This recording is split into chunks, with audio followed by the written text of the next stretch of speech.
Pero, ¿qué hacen las gentes que van a repoblar un lugar, sea cual sea? ¿Qué hacen cuando se desplazan hacia un nuevo destino? Indudablemente, cargan con todo el bagaje sociocultural y se asientan en los nuevos territorios con todo su bagaje sociocultural, con su religión cristiana de cristianos viejos, con sus costumbres arquitectónicas, con sus costumbres culinarias, etcétera, etcétera. Si, por ejemplo, tomamos como referencia la conquista y repoblación de todo Centroamérica y Sudamérica, nos encontraremos con que la mayoría de las costumbres sociales de esos países son derivadas de costumbres españolas, cuando no las mismas. Y nos encontraremos con que el traje charro de los mexicanos, por ejemplo, no es más que un derivado del traje charro de los salmantinos, por decir algo.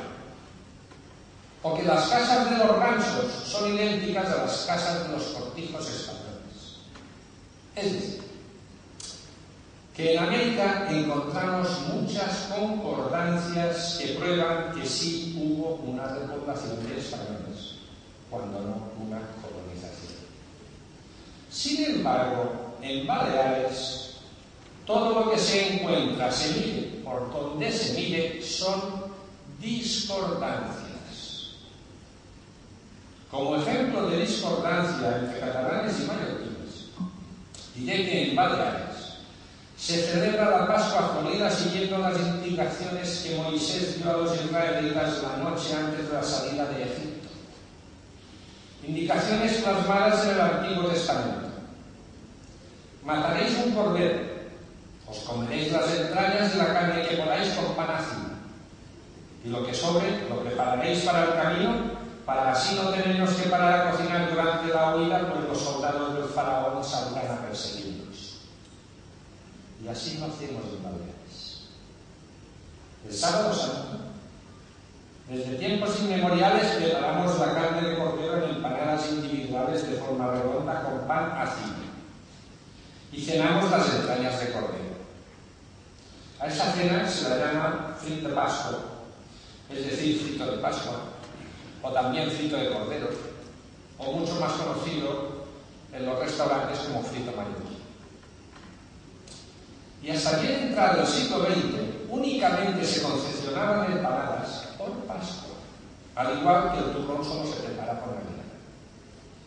Hoy día, sin embargo, se pueden encontrar en cualquier panadería todos los días del año y de variados rellenos. Pues bien, ¿saben ustedes cómo celebran Pascua Florida en Cataluña? Haciendo monas de Pascua de chocolate, muy famosas, por cierto, las suyas. Es decir, que los mallorquines celebramos Pascua como los antiguos israelitas, y ellos, los catalanes, como los pueblos cristiano-germánicos. A esta, llamémosle anomalía, hay que añadirle indefectiblemente una más. Para mí, la más importante y significativa de entre las muchas que pudiera presentarle aquí, pues con ella va implícitamente la esencia identitaria de un pueblo. Me refiero a la costumbre de poner determinados nombres a nuestros vástagos nada más nacer. Nombres que determinan la zona geográfica o país de procedencia de quien lo lleva. Es decir, que si alguien dice llamarse Hans, por ejemplo, enseguida lo encuadraremos como persona descendiente de alemanes. O si dice llamarse François, lo encuadraremos enseguida como francés. ¿Por qué?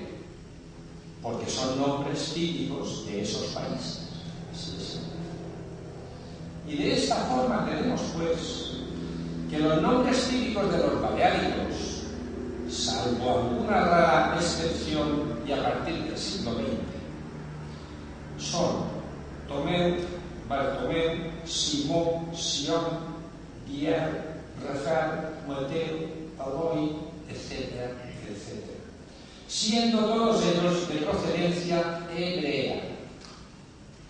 Mientras que los nombres típicos que los catalanes ponen a sus hijos son Enric, Albert, Carles, Ernest, Ferran, Lluís, etcétera, etcétera, etcétera, siendo todos ellos de procedencia germánica. Y si nos pasamos al terreno arquitectónico, nos encontramos con que en toda Baleares no existe ni una sola masía. Y debería de haber, pues hubo, según nos cuenta, repoblación de catalanes. Y nos encontramos también con que en el siglo de mayor esplendor y fuerza del románico catalán, siglo XIII, en Baleares no hay ni un solo vestigio de románico, ni uno. Y debería de haber, pues dicen que fue repoblado por catalanes. Como ven, no hay nada que cuadre.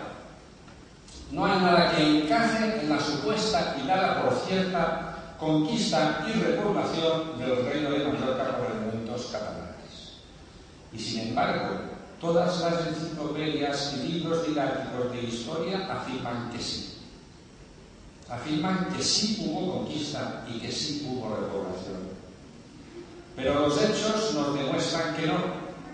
Y como es natural, si no hubo ninguna repoblación de catalanes, no hay idioma catalán que valga en Baleares. Me viene aquí a la memoria una reflexión del historiador don Jaime Capó Villalonga, que, reconociendo la falsedad de la conquista y repoblación por catalanes, dijo, y se publicó en una entrevista en el diario Mallorca, el historiador ha de tener la humildad de saber cambiar y rectificar ante las evidencias. Señoras y señores, ya sé que no es fácil asimilar el hecho de haber sido engañados por catedráticos en historia. Es más que posible que les resulte sumamente difícil, tal que a mí hace ya 18 años. Asimilar este hecho en lo referente a la historia antigua de los reinos de Aragón, Mallorca y Valencia no es nada fácil. No es nada fácil asimilar que se nos haya tomado el pelo, que nos hayan engañado con falsos hechos históricos supuestamente acaecidos en época medieval, en época de formación de los estados que posteriormente conformarán el Reino de España. No es nada fácil, se lo aseguro. Pero, sin embargo, la documentación, los hechos y las evidencias están ahí. Son tangibles. Y estas nos dicen que el Reino de Mallorca ni fue conquistado por catalanes, ni fue repoblado por catalanes, ni ahí se habla catalán, aunque lo ponga su Estatuto de Autonomía. Muchas gracias.